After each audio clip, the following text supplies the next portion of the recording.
ថ្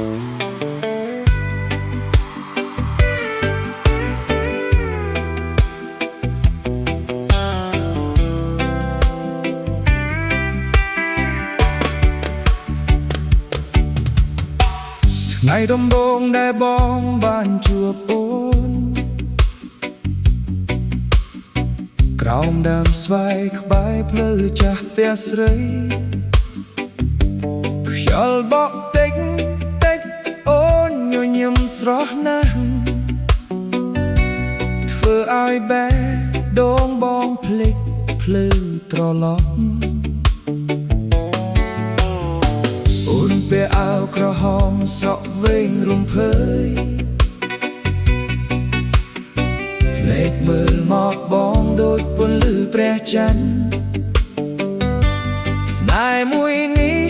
កើតឡើងដោយមិនដឹងខ្លួនត្រឹមមួយនាទីបេះដូងបងប្រគល់អូន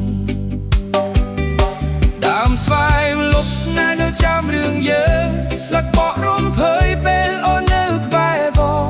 គ្រប់ពាក្យសន្យាមិនដែលបំភ្លេចបងនៅតែស្រឡាញ់អូនដែរស្វាយចិត្តស្នេហ៍ខ្ញុំជាកន្លែងផ្តាមរឿងយើងទាំងពីរ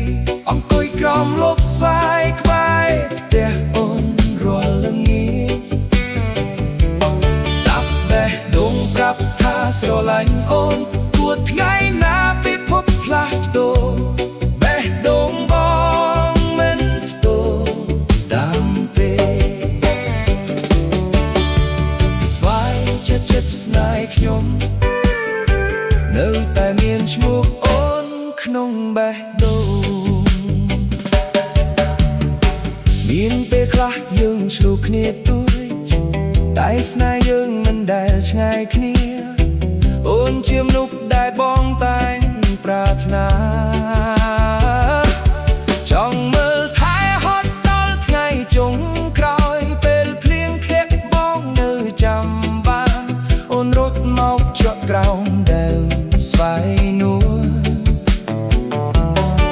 សំណាចអូននៅលើក្នុងបេះដូងមិនដែលរសាត់ទៅណាឡើយបើថ្ងៃណាអូនមានទុក្ខព្រួយសូមត្រឡប់មកកន្លែងចាស់យើងដើមស្វាយនៅទីនោះ